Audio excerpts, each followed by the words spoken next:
महाकुंभ पवित्र नदियों के किनारे आयोजित होने वाला एक धार्मिक त्योहार है। यह त्योहार अमृत के लिए हुए युद्ध की याद में मनाया जाता है। मान्यता है कि इस दौरान नदियों की पवित्रता बढ़ती है और स्नान करने से पाप धुल जाते हैं। महाकुंभ में आध्यात्मिक ज्ञान, सांस्कृतिक आदान प्रदान और सामाजिक समरसता का भी प्रतीक माना जाता है। महाकुंभ हर 12 साल में आता है।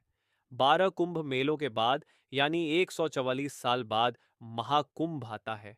महाकुंभ में स्नान करने से मोक्ष की प्राप्ति होती है। महाकुंभ में नागा साधुओं समेत कई बड़े संत आते हैं। महाकुंभ में साधु संत ध्यान, साधना और धर्म प्रचार करते हैं। महाकुंभ में लाखों श्रद्धालु आते हैं। महाकुंभ का आयोजन हरिद्वार, उज्जैन, प्रयागराज और नासिक में किया जाता है। माना जाता है कि देवताओं का एक दिन मनुष्य के 12 वर्षों के बराबर होता है। इस युद्ध के दौरान जिन जिन स्थानों पर कलश से अमृत की बूंदें गिरी थी, वहां कुंभ मेला लगता है। अमृत की बूंदें इन 4 जगहों पर गिरी थी: प्रयागराज, हरिद्वार, उज्जैन और नासिक। इन चारों स्थान पर कुंभ मेला का आयोजन किया जाता है।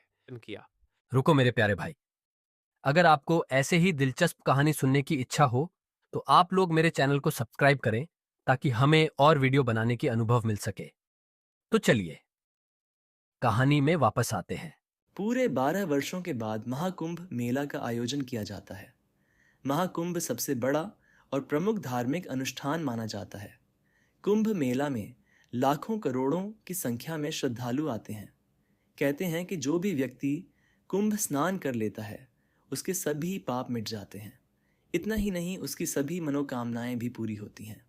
महाकुंभ दौरान विशेष पूजा अर्चना, यज्ञ और अन्य धार्मिक अनुष्ठान आयोजित किए जाते हैं। संगम नगरी प्रयागराज में 13 जनवरी 2025 पौष पूर्णिमा से महाकुंभ शुरू हो रहा है। तो चलिए अब जानते हैं कि महाकुंभ मेले के पीछे की कहानी क्या है। साथ ही जानेंगे महाकुंभ का धार्मिक महत्व। महाकुंभ से जुड़ी पौराणिक कथा। पौराणिक कथा के अनुसार जब देवताओं और असुरों के बीच समुद्र मंथन हुआ था, तब समुद्र मंथन के दौरान भगवान धन्वंतरी अमृत कुंभ यानी कलश लेकर प्रकट हुए।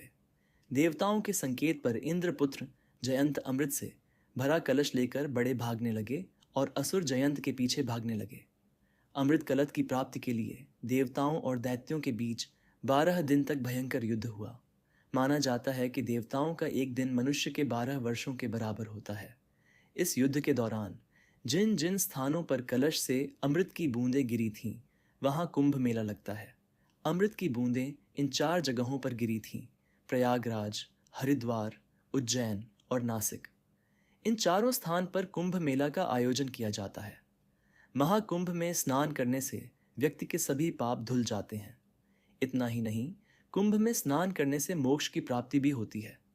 इसके अलावा कुंभ मेला आध्यात्मिक ज्ञान, सांस्कृतिक आदान प्रदान और सामाजिक समरसता का भी प्रतीक माना जाता है।